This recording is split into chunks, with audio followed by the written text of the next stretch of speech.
इस ऐतिहासिक स्टेडियम में हर धड़कन कह रही है,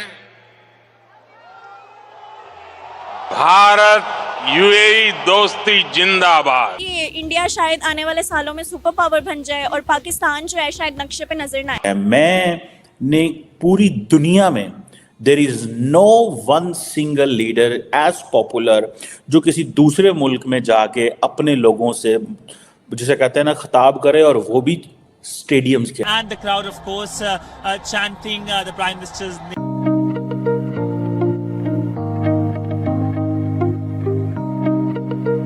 यूएई की मेरी 7वीं यात्रा है।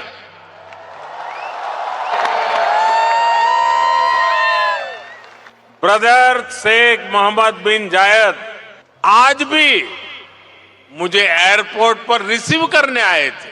हम इन लोगों से इमदाद मांगते हैं या कर्ज भी मांग लेते हैं। हम बेघर हैं, इंडिया बेघर नहीं है। अबू धाबी के अंदर अब तक का दुनिया का सबसे बड़ा मंदिर बना, जिसकी ओपनिंग के लिए इंडिया के प्राइम मिनिस्टर नरेंद्र मोदी को वहां पर बुलाया गया है।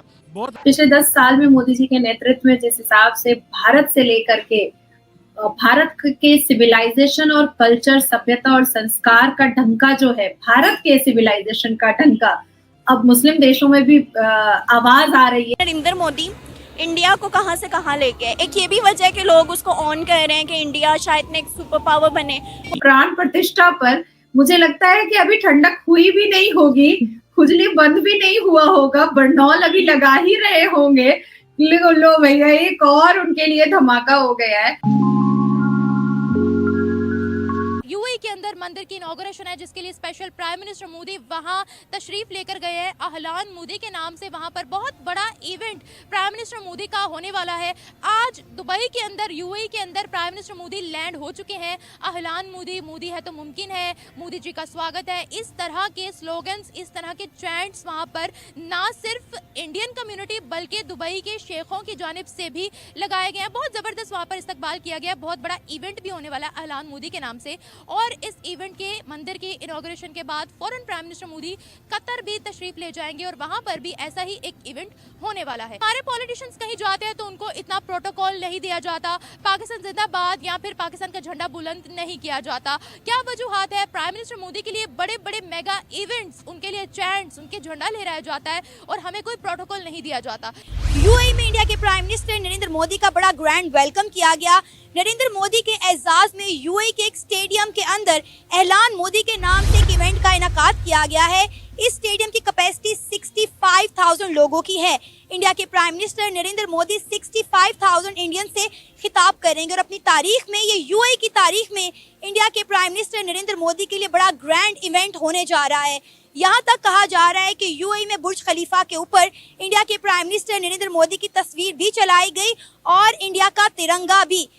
यूएई एक मुस्लिम कंट्री है, लेकिन वो प्राइम मिनिस्टर मोदी को अपने भाई बोलते हैं कि यूएई मोदी भाई भाई। तो प्राइम मिनिस्टर मोदी की जो वैल्यू है मुस्लिम कंट्रीज में, उसके बारे में आप क्या कहेंगी? आजकल तो मैं एक ही बात बोलूँगी, पैसा बोलता है। पैसा बोलता है? बोलता है पैसा। तो उन लोगों के पास इन्वेस्टमेंट के लिए काफ़ी, और जो कि दुबई में एक मैंने ऑल ओवर जो चीज़ देखी है, वहाँ पे जो इन्वेस्टमेंट करेगा यूएई उसका है। तो उन इंडियंस जो है, आपको पता है, उनमें कोई ज़कात ये वो चीज़ें नहीं होती और उस हिसाब से उनके पास गोल्ड और चीज़ें भी माशाल्लाह बहुत ज़्यादा होती हैं।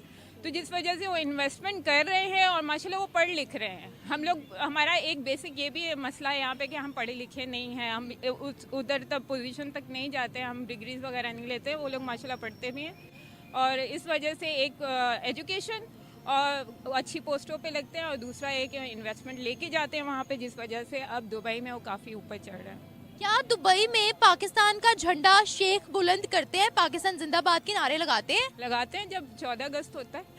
इस दफा वो भी नहीं लगाया था। इस दफा पाकिस्तानी खड़े हुए थे बुर्ज खलीफा के पास, उन्होंने झंडा ही लाइट अप नहीं किया हमारा। पहली बात तो मैं यही करूंगी कि मोदी साहब का बहुत बड़ा इस्तकबाल किया जा रहा है दुबई में। बहुत बड़ी एक्टिविटी है क्योंकि हमें बहुत ज़रूरत है मोदी साहब की दुबई को, ख़ास तौर पे कि आए मोदी साहब आए, उनका वेलकम किया जाए क्योंकि ये एक्टिविटी ज़्यादा इंपॉर्टेंट है, इतनी इंपॉर्टेंट है कि आपने 65,000 लोगों का किया हुआ है, इंतज़ाम किया हुआ है। मुझे लगता है कि नरेंद्र मोदी साहब जो हैं, इंडिया को देखें तो बहुत तरक्की कर रहे हैं, हम पाकिस्तान को देखें तो हमारा कोई हाल, हमारी इंटरनेशनल लेवल पे हमारी कोई वैल्यू नहीं है। मैं टू बी ऑनेस्ट बताऊं, हम यहीं पे बनते हैं और पाकिस्तान बाहर जाते हैं, हमारी कोई वैल्यू नहीं क्योंकि हमने खुद अपनी हरकतें ख़राब की हैं। मगर नरेंद्र मोदी इंडिया को कहाँ से कहाँ लेके है। एक ये भी वजह है कि लोग उसको ऑन कर रहे हैं कि इंडिया शायद एक सुपर पावर बने। वो तो चाइना की वजह से एक रिस्ट्रिक्शन आई हुई है, मगर एक इंटरव्यू में मैंने देखा कि उन्होंने कहा कि इंडिया शायद आने वाले सालों में सुपर पावर बन जाए और पाकिस्तान जो है शायद नक्शे पे नजर ना आए।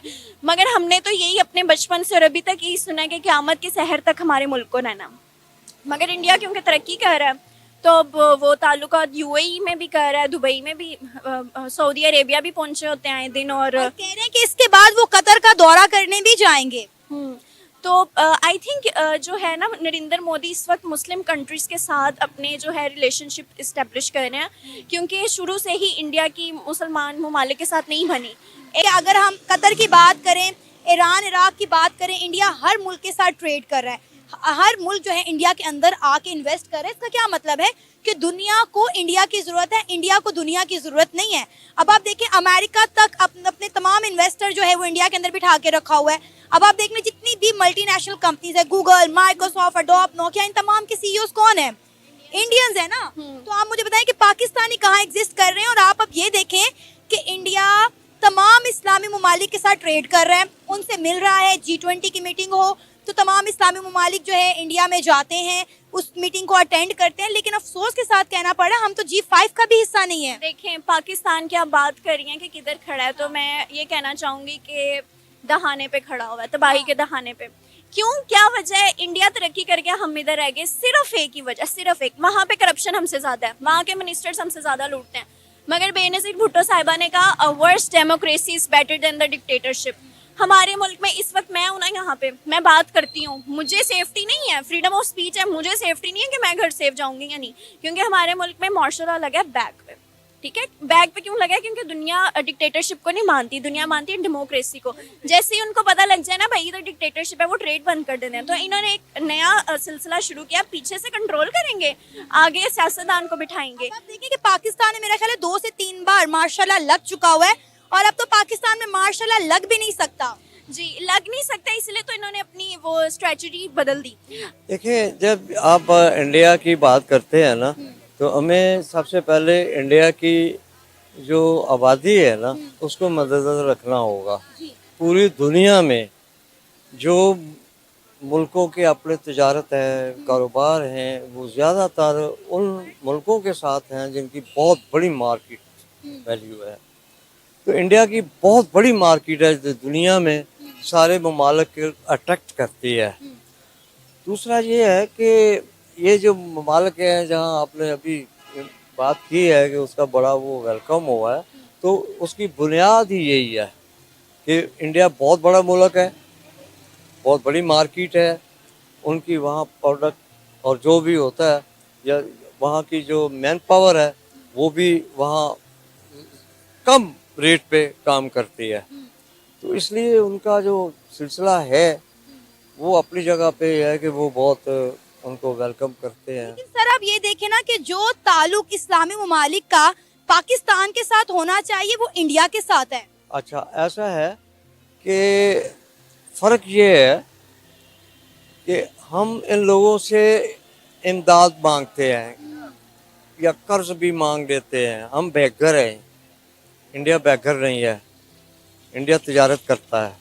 जय हिंद दोस्तों, जैसा आपने वीडियो में देखा कि इस समय नरेंद्र मोदी यूएई और कतर के 2 दिवसीय विजिट पे हैं। आपको बता दें जब यूएई में नरेंद्र मोदी पहुंचे तो वहां पे उनके स्वागत के लिए यूएई के प्रेसिडेंट मोहम्मद बिन जायद मौजूद थे और उन्होंने काफी गर्मजोशी से नरेंद्र मोदी का स्वागत किया। वहीं दूसरी तरफ नरेंद्र मोदी ने एक जनसभा का संबोधन किया यूएई में, जो की एक स्टेडियम में थी जहाँ पे 65,000 लोग इकट्ठा थे। आपको बता दें वहाँ पे 65,000 सिर्फ इंडियन ही नहीं, उनके साथ शेख भी थे जिन्होंने मोदी मोदी का नारा गया और साथ ही बोला मोदी है तो मुमकिन है, जिसे सुनकर पाकिस्तानी मीडिया काफी ज्यादा शॉक्ड हो गया। आपको बता दें इस समय नरेंद्र मोदी यूएई इसलिए पहुंचे क्योंकि यूएई में नरेंद्र मोदी एक हिंदू मंदिर का इनॉग्रेशन करने वाले हैं, जिसे देखकर पाकिस्तानी मीडिया काफी ज्यादा शॉक्ड हो गया। क्योंकि एक तरफ जहां पे भारतीय संस्कृति को अब यूएई और अरब देशों में भी काफी ज्यादा मान्यता मिल रही, वहीं दूसरी तरफ पाकिस्तान इसे देख करके काफी ज्यादा जल रहा है। और वहीं आपको बता दें एक तरफ जहां भारत तरक्की पे तरक्की करता जा रहा है, वहीं दूसरी तरफ पाकिस्तान गरीबी पे गरीबी झेलता जा रहा है। और आपको बता दें अब पाकिस्तानी